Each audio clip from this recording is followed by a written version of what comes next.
City, why don't you welcome Maureen with the day's proverb? Yes, our proverbs for the whole of this week come from the country of Sierra Leone. It's amazing. You hear of a country, you look at the history, you marvel at how far they have come. We in Kenya think that we had a tumultuous period before independence. Look at a country like Sierra Leone, as ours was a walk in the park. Just one colonialist stayed here a little bit. He was fought, gave up, he left. Our people came in, they became the colonialists. So life just continued. So, They've been fought, they have not given up, they have not left. Given up, yes. Others have fought, have come back, and they brought their own brand of colonialism. So here we believe in consistency. Things have continued to move in the same direction. Sierra Leone. To try and fail is not laziness.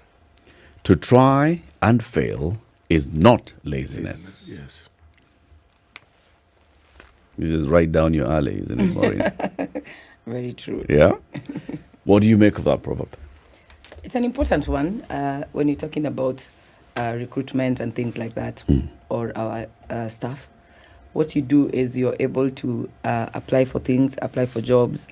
The minute that you do not get a job, that does not mean it's the end of the road. You need to prepare so that next time you're able now to achieve what you wanted. Yeah.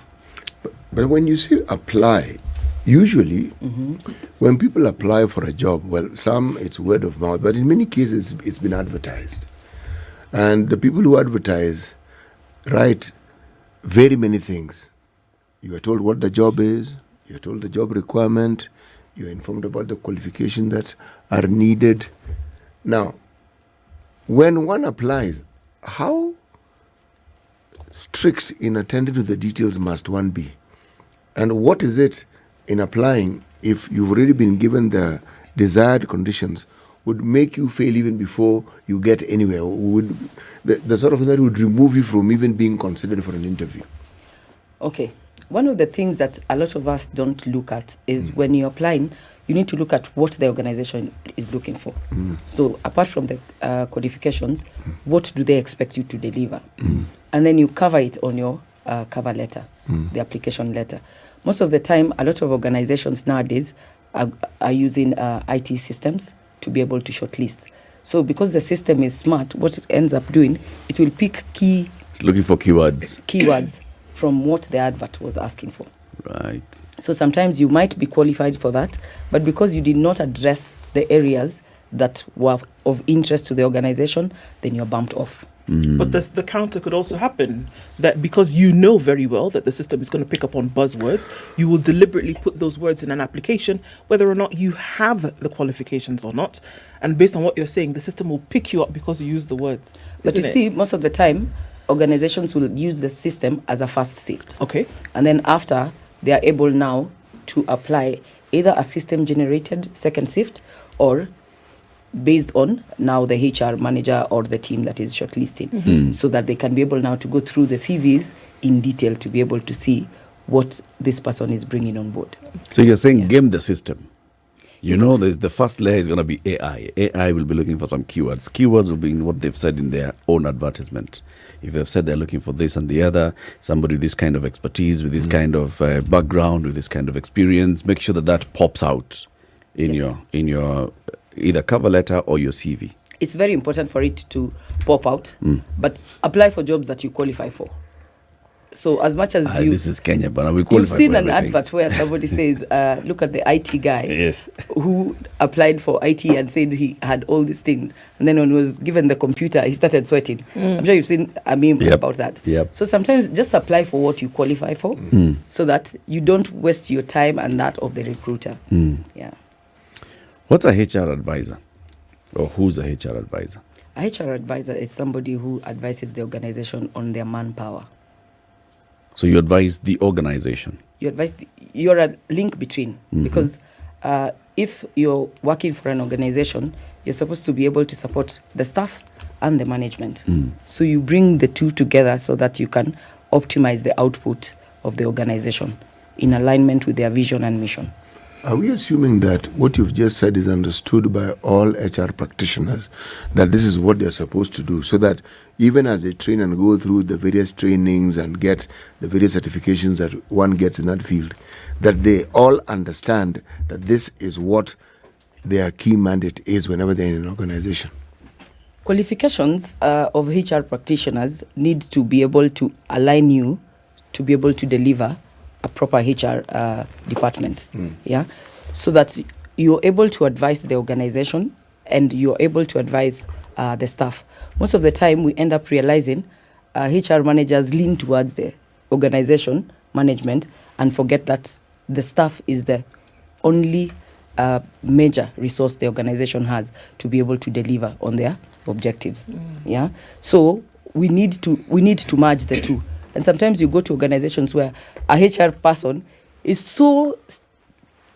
this strong face and looks so bitter, and the minute you're called by the HR manager, you're going home. It's home. Yeah, so we need to demystify this position so that we put some humanity in it. Let HR managers stop being like the principals in school. The minute you see a principal in school, you run away. What brings that about, though, and I think because that is actually the thing, that indeed, that if you did get a letter or if you did get a call from HR, it's akin to being called to the principal's office when you were in school. And so whose mandate then is an HR practitioner supposed to be then fulfilling, yes, for the company, but then also for the human resource that fills up the company? How do you then create a balance between the two? We need to have professionals who understand that they are not supposed to lean towards one group within the organization, either it's management or staff. We need to be able to blend, and we need to humanize this position in a way that you can understand your staff, and you're able now to see, by me saying understanding your staff, you're able to know what their capabilities are, and when you interact with staff, you're able to pick a lot of things that you can actually be able to do or change so that you optimize the output of that particular staff. So then comes the question, what then must the qualifications of an HR practitioner be? They need to have a HR background training, and nowadays there's the need... Okay, just pause there. Meaning what? What does that training entail? Yes. Okay. There's a degree in human resource, which has a lot of things, including sociology, to be able to allow this person to understand how to be able to blend with different people within the organization. But apart from that, there's also things to do with accounting, managerial accounting. You're blended in a way that you're able now to work in whichever organization, so that and then over and above that, there's a diploma that is being provided right now so that you can be a member of IHRM, which is provided by CHRM. It's a government diploma, and then you can be a member of that body. Most of the organizations don't actually end up asking whether you are a member of that body, and it's very important because people get CP points, and there are different discussions that are always provided every year. So like workshops, there are discussions within teams, and then you're able now to understand what other practitioners within your area are doing differently. And you speaking to other HR practitioners or experts, you're able now to understand how to deal with some of the things that we have. Let me explain why I asked that question. There is a ministry, or is it a department? Public service, is it a department or is it a commission? It's a commission. Now, see, they deal with employing people. Okay? So, are we then to suppose that people who work in that particular commission are people who understand what you've just described? And yes, and if they do, because they're employing at the very highest possible level, it doesn't matter who it is, whether it is a CS, whoever, it's employment. These people are employed. Now, how certain are we that the training that you've spoken of, I'm sure the other things, you are probably summarizing it, how do you ascertain that this training then marries with the needs that certain positions come with and the responsibilities that they come with? Okay, going to the Public Service Commission has a blend of a lot of professionals. And a lot of organizations don't use that body properly. Because if you write to the Public Service Commission, for example, and say you're interviewing for maybe a CEO or a GM finance, they would not give you somebody who's an auditor, or they'll blend the team so that you're able now to get people from that professional background to be able also to support in recruitment of that position.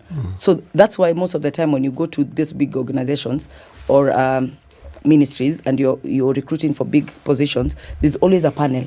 Yeah. So it brings different expertise within the team so that they can be able now to interview and actualize what they need. You see why, again, this question is being asked.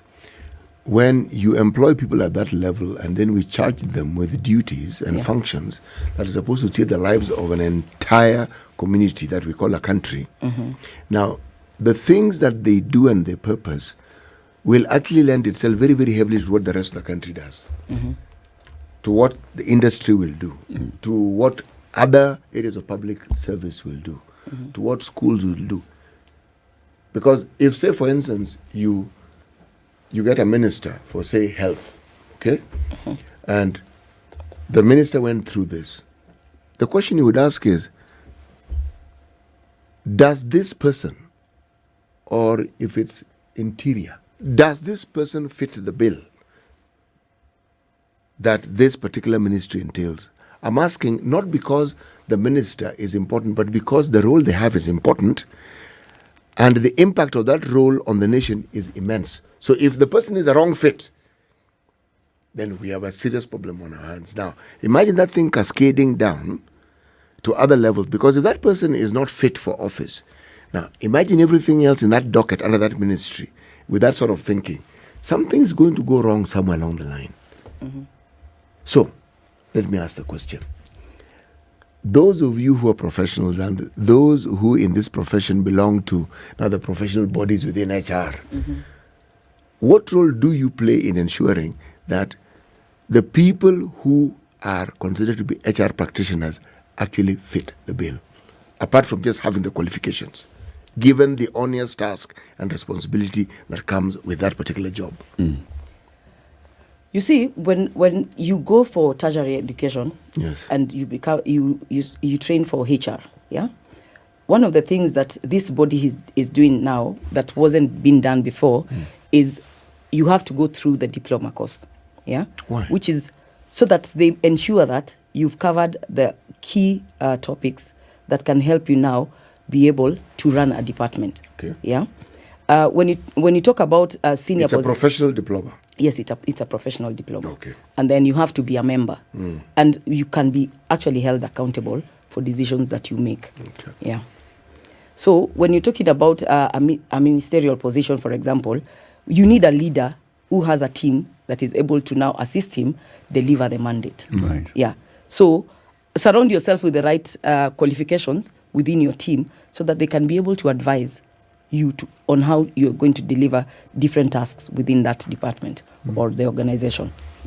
So as I understand then, a HR person in an organization is somebody who will sit with other people in the organization to understand what this organization does, understand all the functions, and then also be able to advise, now this is the kind of skill or these are the kind of workers that you need to have here, right?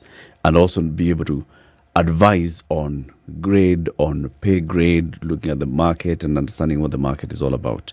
So when you are placing an advert to fill a particular job in a particular department, then you already understand that this is what the department is all about, this is what the department does.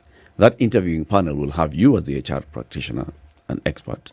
It will also have somebody from that department who understands the nuts and bolts of the department or of the profession. If it's accounting, then there will be somebody who can ask accounting-related questions. If it's engineering, and so on and so forth, right? Now, you are sitting in that panel as the boss of the HR person, and somebody has walked in. What would you advise your co-panelists, because they're not the ones who are trained in interviewing and all these things? What do you advise them to look out for when the person walks into the room? Okay. First of all, when you're preparing for a job advert, you need to involve the mother department, because they actually know what they want within the person who's coming on board. Yeah. So once the involvement starts from there, then we do some training for the panelists, so that you make sure that they understand how to ask the questions, smart questions, how to grade the person. So you prepare, and most of the time we have competency-based questions, and we walk them through on how they're going to score. Yeah.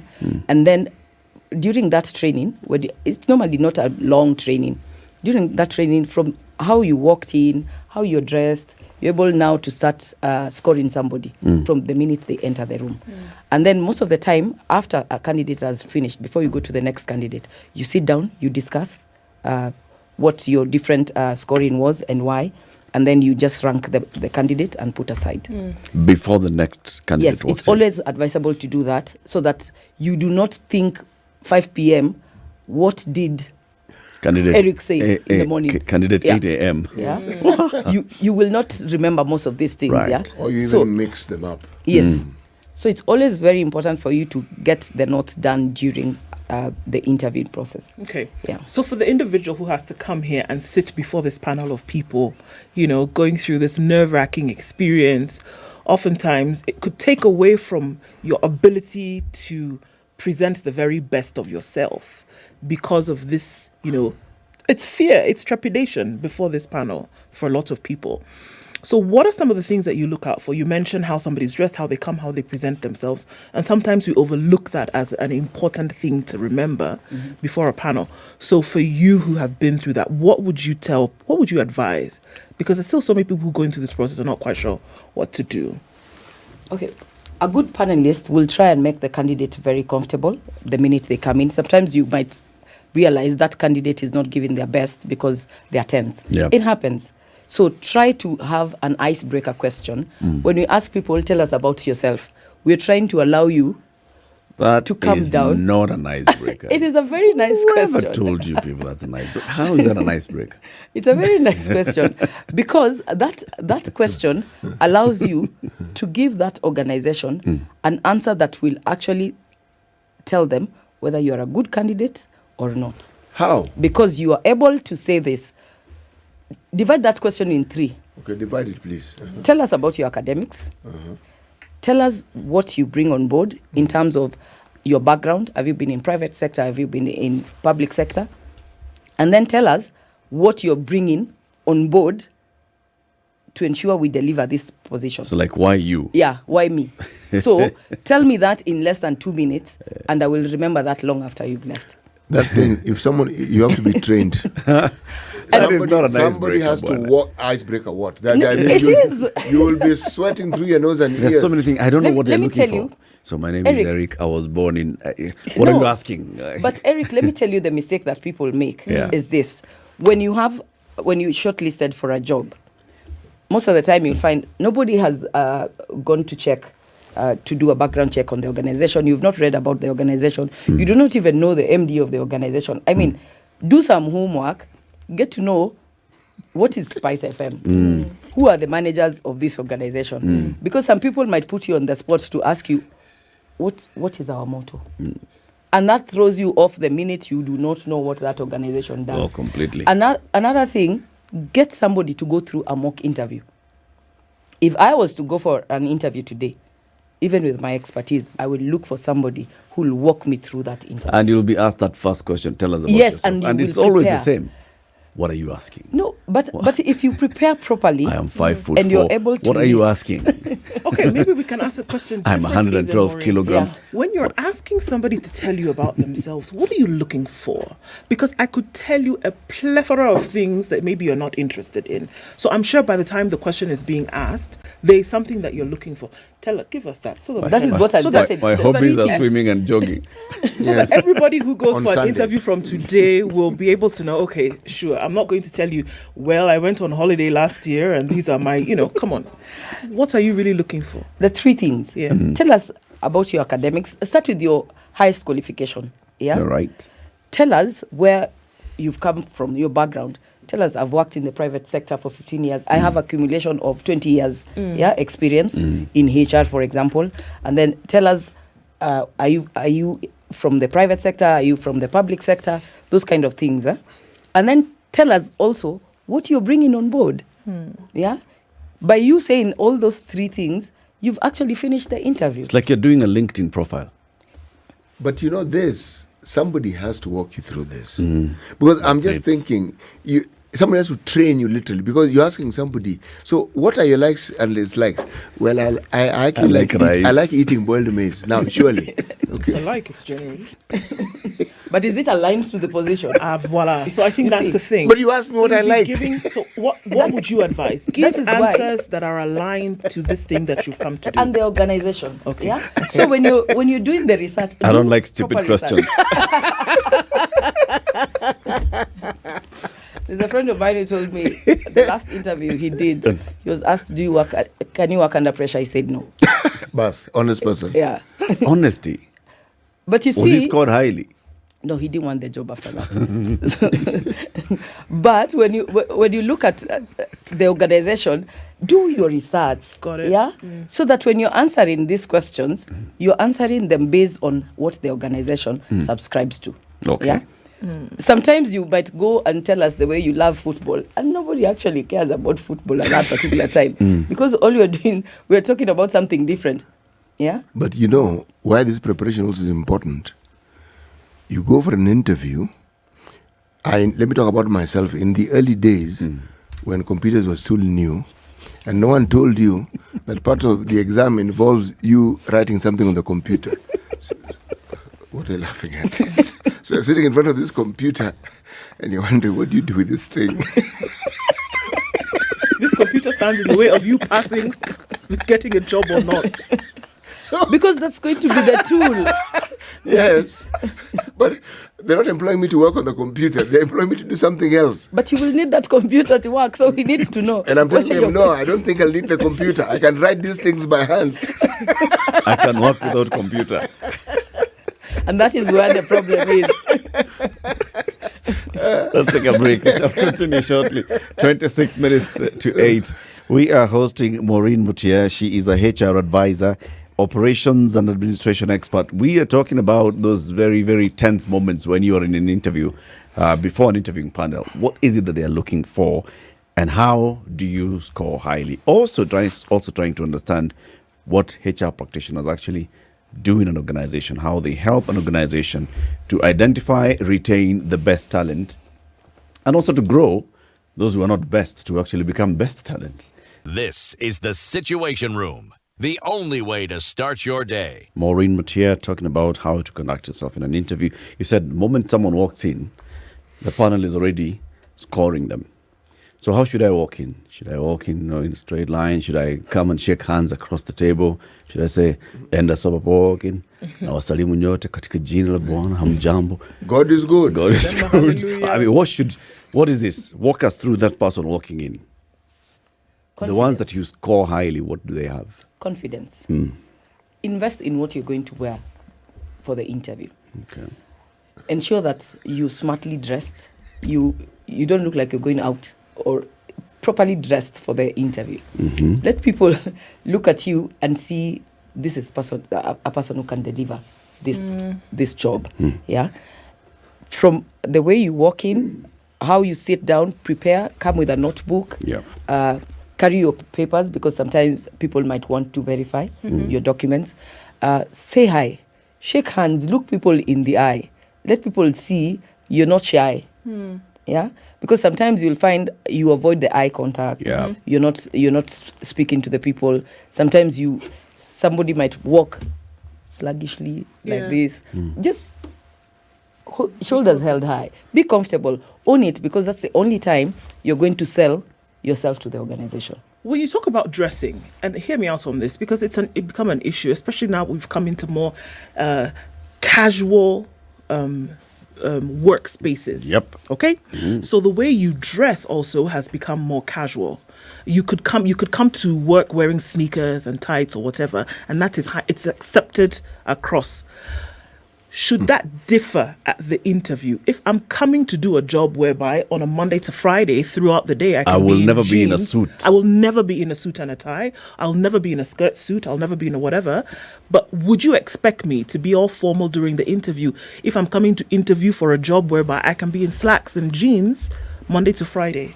That is why I said before you go for that interview, do research. Do your research. Yeah. Find out what that organization dress code is like. And then you just dress smartly. You don't need to wear a suit and a tie to go for an IT position. Most of the time, you'll find those people in jeans and T-shirts. But don't wear a T-shirt that's written Doom Kills or something like that. I mean, you can just wear a proper T-shirt that is clean.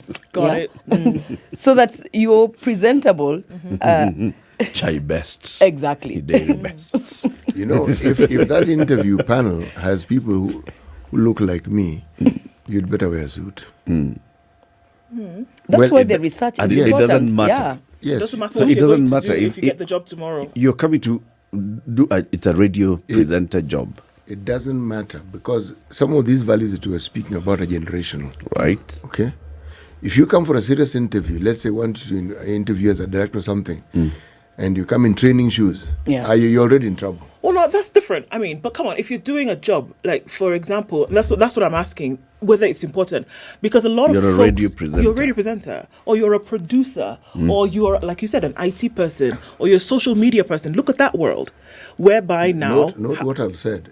It is the person So- who's in the panel. Yes, Okay. note. okay, So should the HR person then advise that, you know what, this job that we have advertised, we are looking for a younger Gen Z kind of person. So Yes. therefore, CT, don't judge them on how they dress. Yeah. Or CT, sit out on this one. Yes. We know your leanings and your biases. Yeah. They're not useful for this particular interview. Okay, and then what about But- other things? So what would you advise for people who are coming? And then what about things like dreadlocks or multiple piercing or tattoos, Dreadlocks as in Rasta. like Maureen's? Yes. So Rasta. does joke is it? gone. Yeah. So or multiple piercings or tattoos that are visible. Yeah. Does that now skew you in a certain way to think of me as a certain Discrimination. way? Even if I'm coming for a very serious position. No. No, just, you can hold your hair behind. Yeah. If you have tattoos, why can't you just wear a long sleeved shirt? Yeah. Why? And when you're doing your research, one of the questions you need to ask, and you can actually send an email or make a call to the organization beforehand and ask what they expect. That is never a sin. Okay. Yeah. The assumption that we make right now is if I call them, I'm disadvantaging myself. No. Yeah. Ask them, You're should canvassing. should I carry my original certificates? Sometimes they'll be verified. Yeah. It's important to carry them. Yes. Yes. Some people might tell you, no, you'll need it in the next level. Yeah. So just ask the right questions, prepare some answers, because most of the time when you ask these questions, you need to give a scenario, a situation where you did something, yeah, and how you overcame and how you delivered. So one of the things, have a notebook, scribble these things, yeah, go through those kind of scenarios, and when you're doing the mock interview, let the person tell you whether that one came out strong or not. Okay. Yeah. HR is in charge and is supposed to oversight training in an organization. Yeah. People who are likely to interview also need to be trained because they need an upgrade just to understand that as time goes on, the way you understand and look at these things needs to be different. Yeah. Why do I say this? You know, I was talking about the Rasta and why I was referring to myself. Generally, my generation, Rasta, you will be asked, sorry, was there an interview for a musician here? Or a DJ? Because automatically, we've already determined, okay, that this person, That's where you fit. yes, or is an actor, actress or something, in social, something of that sort. Now, that thinking is completely misplaced, okay? Or if you come with a mohawk, okay, how can you not get in that job? You see now, I'm City, happy one that of you the know what a things mohawk is, City. one of the things that I said earlier was this: let the HR person take through the interview panel Yes. through a quick training, yeah, on some of these things. For example, if you were to sit in my panel, I would have conversations with you and look at your scoring based on, you see, there'll be a part where presentation and all that. I will not be very strongly relying on your scoring if that person ended up having dreadlocks, because you've put them down because of that. Number one. Actually, dreadlocks not the worst thing. Earrings. For who? For men. For the men, you're done for. Surely. And many for But the we women. had the Ones are Chief multiple Justice who had piercings. one. No, I'm just trying to explain to you. Or if you're a lady and you come with that thing that looks like an iron rod right through your nose. Okay?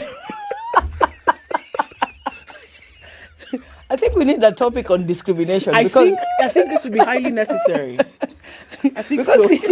sitting No, he's with raising very others in important the points. HR. Because that's, like you said, it's a generational thing. Yeah. All right? There's a certain generation or cadre of people who actually still think that way, even if it's not that generation.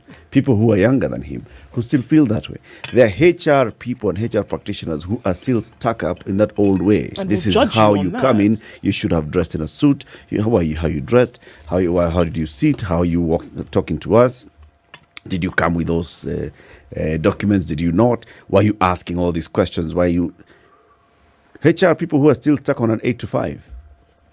And That's- you must come to work on a daily basis Yes. at 8 a.m. and you shall clock out at 5 p.m. And if you stay longer, that's okay. But if you come later, that's no problem. Working from home is alien to them. Yeah. But you see, COVID taught us we can work from home. Oh, Yeah? we unlearned that very quickly. Not really. Oh, believe me. Depends with the kind of an organization you're referring to, because most of the time organizations have embraced flexible working, and it's been there for years, long before COVID. Even right now, I would not want a staff to be in my office between 8 a.m. and 5 p.m. and I know in between they're doing nothing.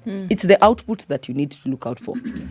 So we need to start embracing newer ways of trying to manage our staff without going colonial. Okay. Maureen, one of the questions that comes up during an interview that most people are stuck on how to answer is a salary question. How much would you like us to pay you? Well, $1 million, but what can you afford? How do you start to have this conversation? Really, what must you say? Okay, when you do the research, you'll be able to know the salary bracket. Some organizations will indicate that in their advert, some will not. So if they've not done that, try and negotiate a 20% increment on what you're currently earning. If you're on zero. If you're on zero, then do the research and find out what is the entry point. Right. Because some organizations will say this position starts between, let's say, 100 and 250. Some will say you start from the first spine point.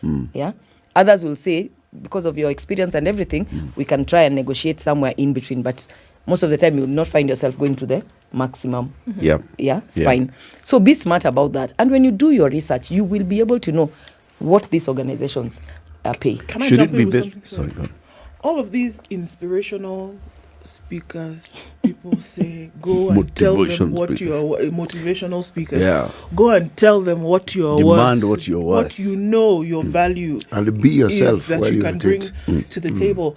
How does you put up again vis-a-vis what you know to be the case as an HR practitioner, that look, this is what the organization says they can or cannot do. But here I am telling you that all the years of school that I've gone through, the many more degrees than are a thermometer that I have, the experience that I have been able to garner over the last 20 years means that, sure, you can look for the extra money if you want me to be on your team. That's what the motivational speakers will tell you. But from practical point of view, what are you saying? You can negotiate and be able to look at the package, the whole package. You see, most of the time, we're looking at just the salary. We're not looking at all the entire package. Yeah. The entire package might have medical, might have leave days, study leave. Sometimes they live and pay for your studies. So what are we getting here? Let's stop always thinking about the cash. Ati? New Qualifications, yes, it's a package. It is a package. Because let me ask you a question. You're turning money into a philosophical discussion. No, you need to look at the entire package. Maureen, you've actually confused my words. I almost called you Margaret. You know this?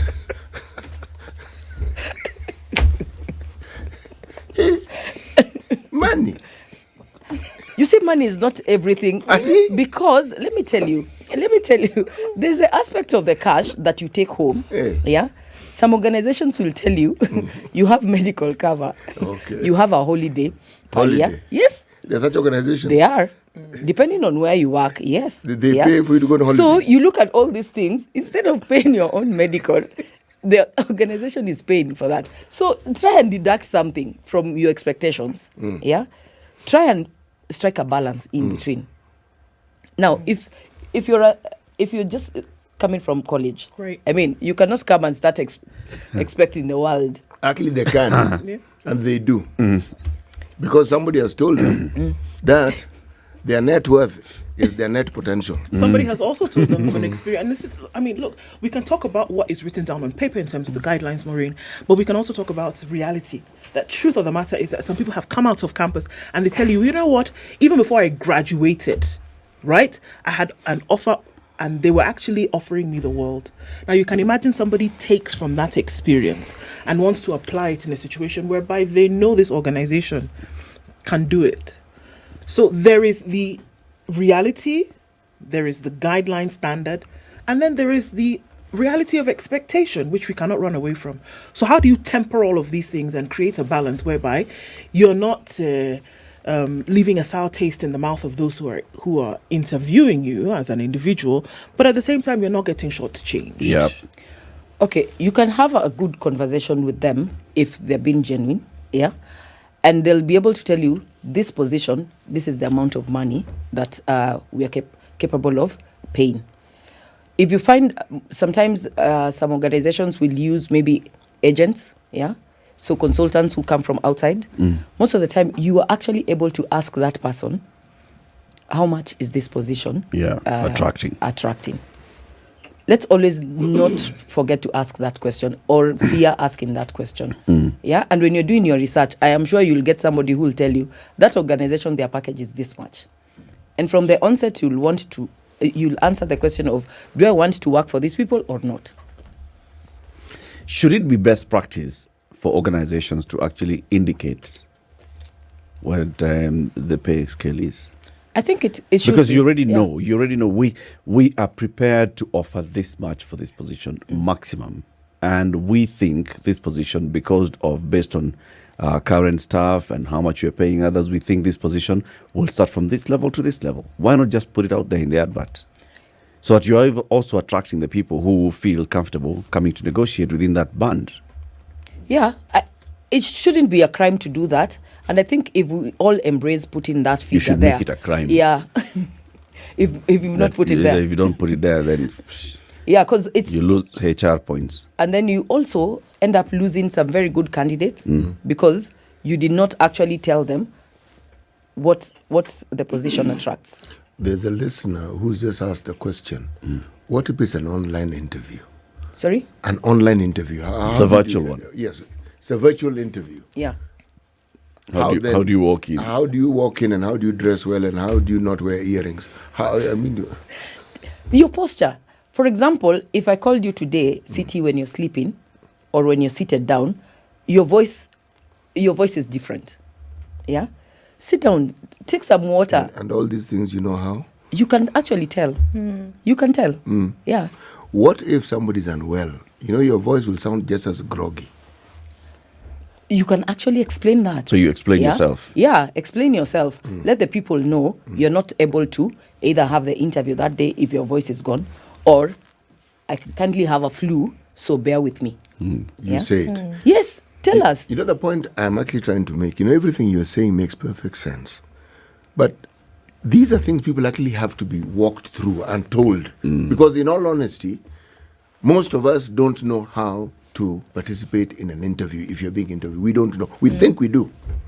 And we benchmark it with things that we've done in the past. Right. Okay. And that is why I said it's very important for us to have mock interviews before the actual interview. Okay. Yeah.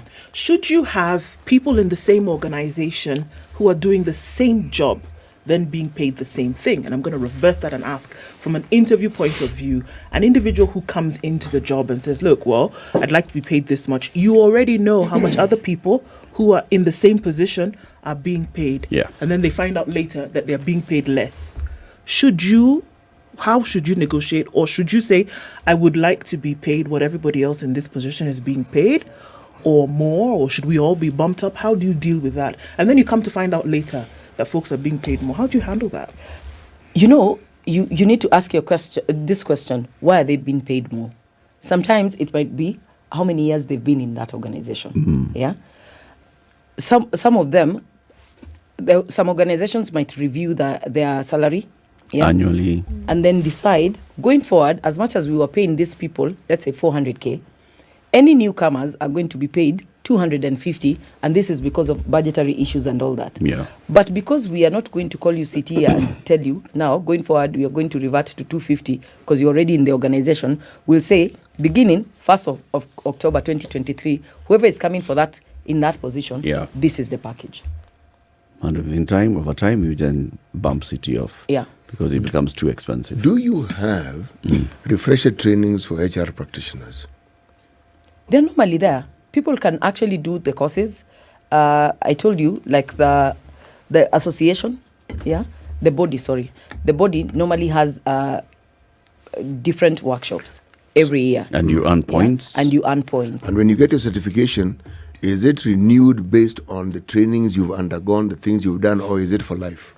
No, you renew annually. Yes, and do you renew it automatically, or is it based? We've not gotten to the point where we are actually looking at those points, but we are getting there.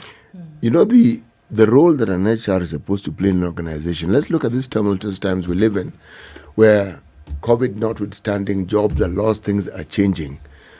The role that the HR plays is even bigger than it has ever been, because you are in troubled waters and you're supposed to be helping steer the human resource in these waters, beginning with the top management and everybody else that works in there and getting them to meet. Now, these are uncharted waters. We're not dealing with things that we've dealt with before, so you can say we have a history. They're new, and yet they are our current reality. Yeah. So unless even the HR practitioners are brought up to speed, for instance, in understanding how you walk people through the possibility of retrenchment, how you walk people through the process of looking for new opportunities, how you walk people through preparing themselves, because there's this false notion in this country that there's a middle class. How are you a middle class when you're one salary away from poverty? You're in the middle. You're right there. As in, you could go down or you could go up. Yes. And where do most people tend? Do they go up or do they go down? They go down. So the point you're making, though, it is that just like lawyers, they have to go through all these trainings and you earn points to earn your renewal, just like accountants do the same. Doctors. HR practitioners, doctors. HR practitioners should do the same. Yes. And they also need to have a personal development plan. So that every year you're able to attend some courses that help you enhance your experience and capabilities to handle different kind of situations within the organization. Right. So let's embrace learning. Continuous learning. Right. And capacity building. We cannot be building the capacity of the entire organization and not the one person who's very important in terms of the HR. So this is something that needs to be continuous. Indeed. Maureen, thank you very much for joining us today. Where do you see yourself in 5 years?